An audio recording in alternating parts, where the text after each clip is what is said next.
will now say, I'm going to study in this college. This college, it is located in this part of Ontario, and maybe I'll be expecting to hear more from you. I'm going in for maybe a 1-year diploma program, and the name of the course is called. Beautiful people, welcome back to our YouTube channel, and thank you so much for joining the channel today. So guys, today's video I want to talk about something very important for those of us who want to apply for Canadian visa or Canada visa or Canada study visa, and for those who equally applied and got a rejection. This video is a video that is going to help you. There are 3 tricks I will be talking about in this video. And first, before I go ahead with it, I want to tell you that if you are new to the channel, please subscribe, because when you subscribe, it's going to help the channel algorithm. And if you equally like the video, YouTube is going to push it to many more people. And when you subscribe, please turn on the bell, all right, the notification bell, so that when I post the next one like this, you are going to watch. Now, for some weeks, I have seen more than 9 rejection letters from people who booked appointment with me. One of the things I will say is that if you think that I may be of help, drop a comment in the comment section of YouTube. If you think you want to talk to me on a call, book an appointment from the video description box or from my Facebook pages, and we are going to talk about everything, okay? Canada visa is getting difficult day in, day out. I mean the study visa. So in case you want to apply for a Canada visa very soon, or for a study permit to Canada very soon, then please listen to this video carefully before you do the application. I don't know where you are watching from. Let me also know in the comment section. Now, there are 3 things I will be talking about. The very first one, which is the study plan or study progression. Now, I have been talking about a lot of things, but today, study plan or study progression is one thing that is very important in your visa application. But before I talk about this study plan, let me tell you something. It's not been long, I think 2 days. I spoke to somebody. He applied for the Canada study visa, and it didn't make up to 3 weeks. The visa was rejected. Then when I verified why the visa was rejected, he came with the reasons to me. I noticed that one of the rejections reasons is lack of employment possibilities in your home country. Then another person, I think there are about 3 or 4 of them, that got that same rejection pattern. Lack of employment possibilities in your home country. That particular sentence means that the program that they are going to be applying for, or they were applying to, that particular program, if you study that program, upon returning to your home country, you may not have a job. They didn't say you cannot have a job. They said you may not, because the statement on their rejection is clearly you may not. But they are not convinced that you are going to have a job. That's why one of the reasons they are rejecting the program. So this is my advice. When you are looking for programs, especially if you are from Cameroon, Nigeria, Ghana, all right, if you are not from a country like South Africa, maybe Morocco and Egypt, if you are from any of these countries, look for a program that you can explain better. Look for business-related programs. Or if you are already working in a particular company, excellent. That is where you should look for a program that relates to what you are working in. Then defend yourself. Now, let's go back to our main topic, which is the study plan or study progression. My videos on this particular channel, I have talked about why selecting a program is the best option, or the best thing to do is to select the right program. For example, let's talk about examples now. If you want to apply for a college in Canada, let's assume that maybe you're applying to Durham College, Conestoga College, or maybe Seneca College or Fanshawe College, and you are just graduating from school, right? And let's say you studied maybe biochemistry, and now you want to go and study something related to biophysics or bioengineering. Now you just left school. This is the first scenario. It is paramount, and it's also important for you to note that what you are going to be explaining to the visa officer is correct, or maybe can give you the visa, because you are explaining you applied to something that relates to what you just did in school, and you just left school, you have not started working. So it is good for you to apply for something related to what you just did, but not the same thing, because you have done the course already. Applying for something related is going to help you, and it also depends on how you are going to explain your case. So this is point number 1. Point number 2, let's assume that you left school long time ago, maybe as a literature student, you graduated with literature, and right now you are working as a banker or in a bank. Now, it is not wise for you to go and say, okay, I graduated 3 years ago with literature. I want to study something related to modern letters. It doesn't make sense. Study plan means that you show your progression, what you have been doing. What you are doing now is more important than what you did 3 or 4 years ago. So, because you graduated with literature, now you are working in a bank, you should be applying for something that relates to financial management, banking and finance, all right, finance, accounting, things related to this field, so that you can either explain it and lean it towards you creating your own company, or you can explain your reasons why you applied for that program with respect to the fact that you want to get the promotion, you want to finish the program, come back and get a promotion. This is how you explain all these things, because most of the time I see people, they are like, Milton, I want to go and do health, and I ask them, are you a nurse? They say no. What did you graduate with?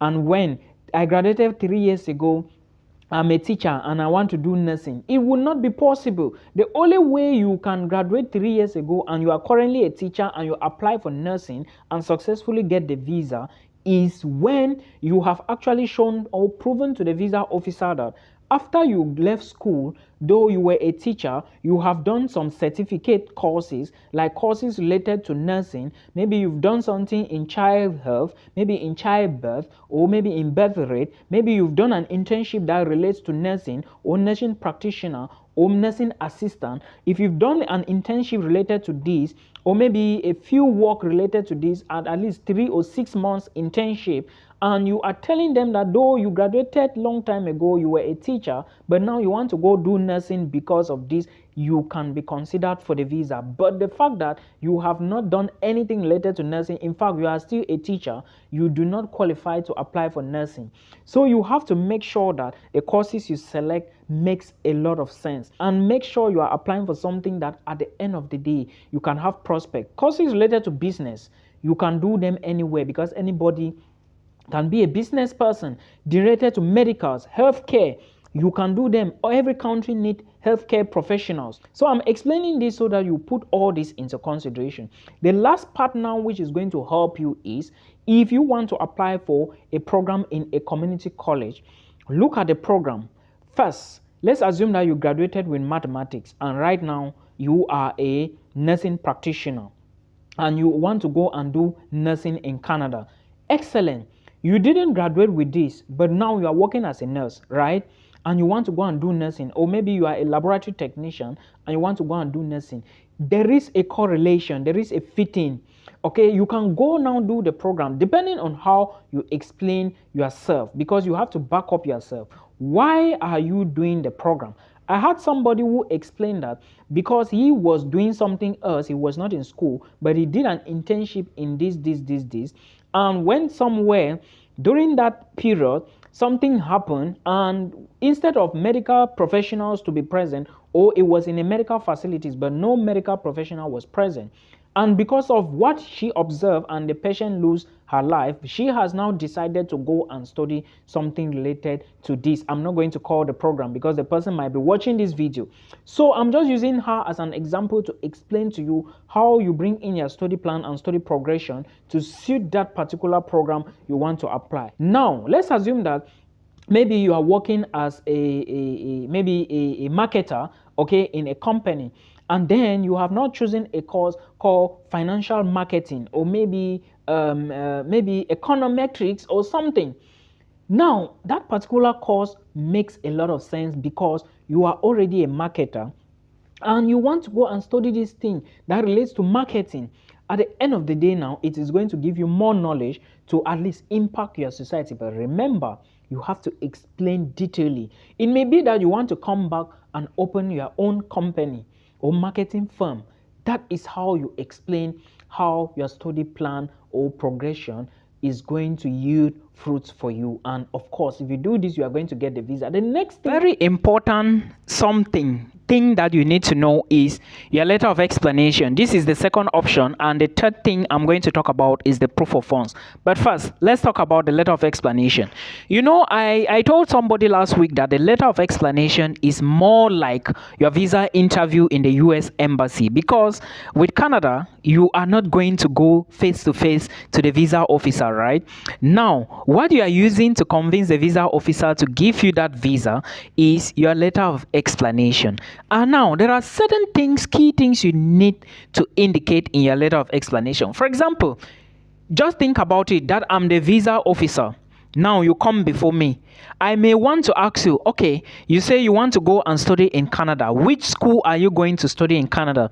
You will now say, I'm going to study in this college. This college, it is located in this part of Ontario. And maybe I will be expecting to hear more from you. I'm going in for maybe a 1-year diploma program, and the name of the course is called this. This is how you explain yourself. Imagine yourself before the visa officer. That is the same thing you are going to be doing in the letter of explanation. You explain everything. Now, you have explained about the program. Let's take a look at the next thing. Maybe imagining maybe the visa officer, or maybe just assume that you were at the US embassy and the visa officer will be like, okay, Eric, for example, okay, why do you want to go and study in Canada?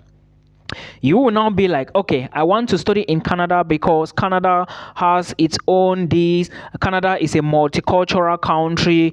With studies in Canada, I am sure I'm going to gain experience. I'm going to gain cultural values. I'm going to gain a whole lot of things. I'm going to create some friendship. You understand? You explain yourself. Don't just give short answers and you sit quiet. This is how your letter of explanation is going to look like.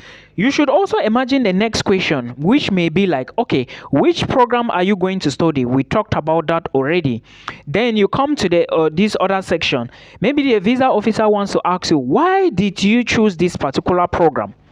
You will now be like, okay, though I graduated with a bachelor's degree in civil engineering, I have been teaching in a junior primary school called this for the past 5 years, and I actually decided to apply. I applied for curriculum studies to study at Fanshawe College because I have been teaching here and I didn't have enough experience, and I think that because of lack of experience in this particular field, since my degree was in a different field, it is time for me to improve myself, to step up and gain more knowledge so far as curriculum studies is concerned. This is how you bring in data that will help the visa officer to believe more in you.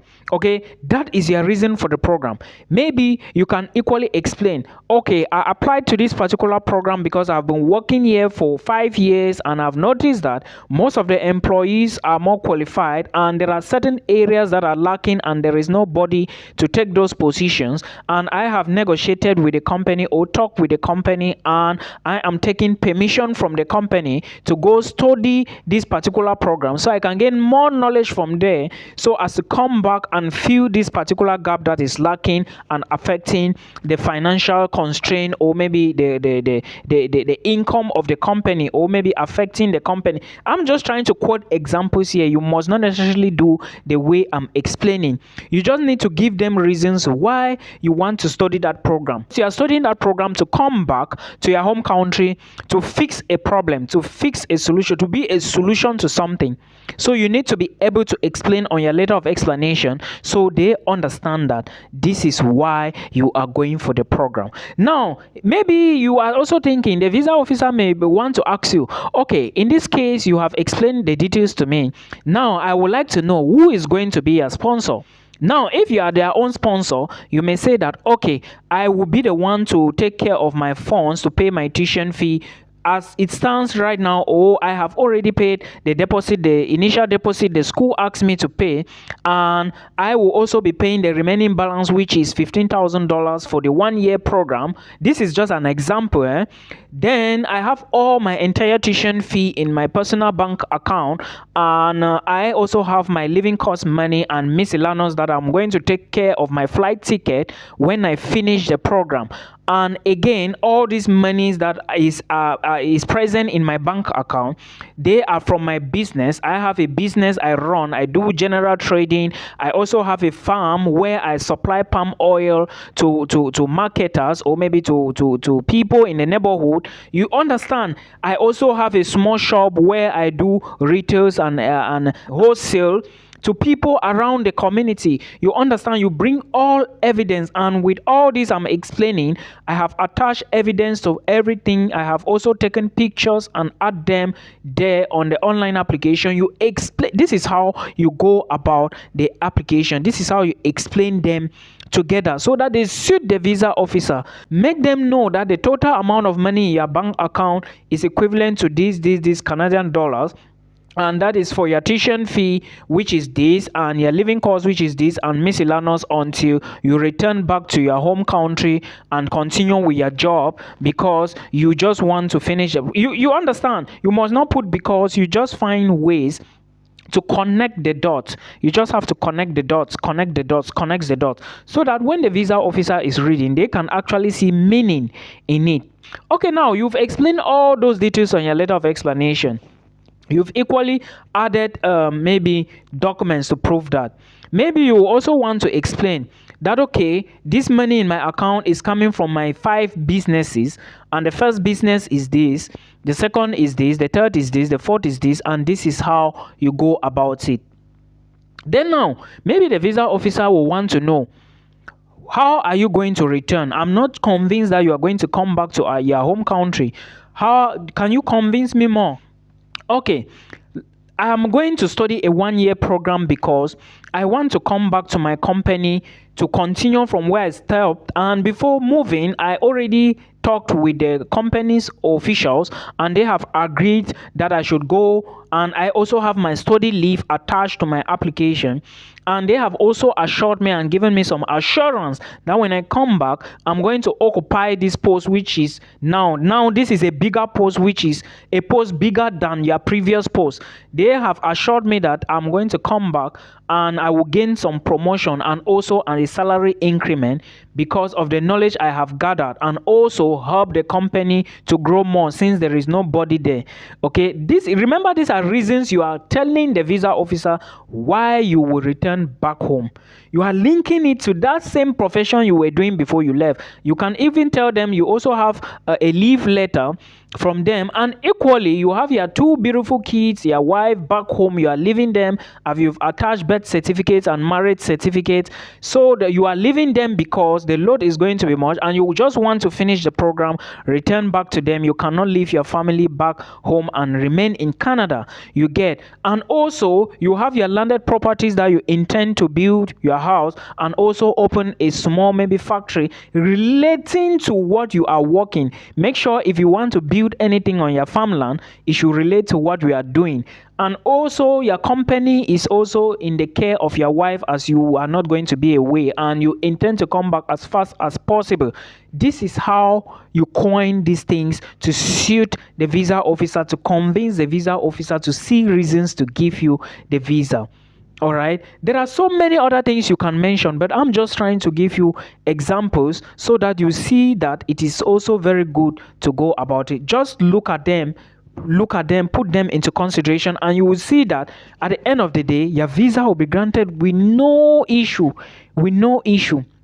Now, this is the second point I was talking about, which is a letter of explanation. Now, the proof of funds, you have to explain. We already know how the proof of funds is. All right. Remember, you tried touching the proof of funds up there, but you didn't touch it where you just said you are the one who have money to take care of your accommodation and all the rest till you return. Proof of funds is your entire tuition fee, living costs, and miscellaneous. All this money must be in your bank account. Now, where did you get all the money from? This is where you have to tell the visa officer. I gathered all my money from my small businesses, from my 4 businesses.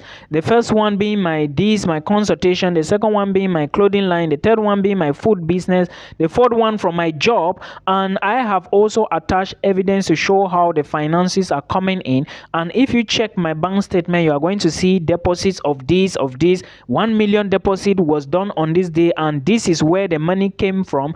Because the reason why you are explaining this huge money now is because maybe your bank account has never received £1,000,000 before, and you want to explain now so that they understand and they don't find you guilty for lump sums amount. Because I've seen a lot of people being rejected lately.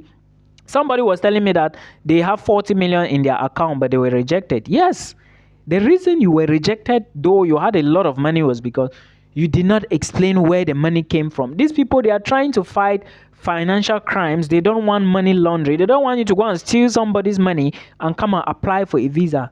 So you need to put all this into consideration before you apply. All right, and make sure that you put all the points down. Explain yourself briefly and make sure that at least it shouldn't be less than 2 pages. If you can explain everything to the core, then you are going to get 2 or 3 pages, and this is excellent.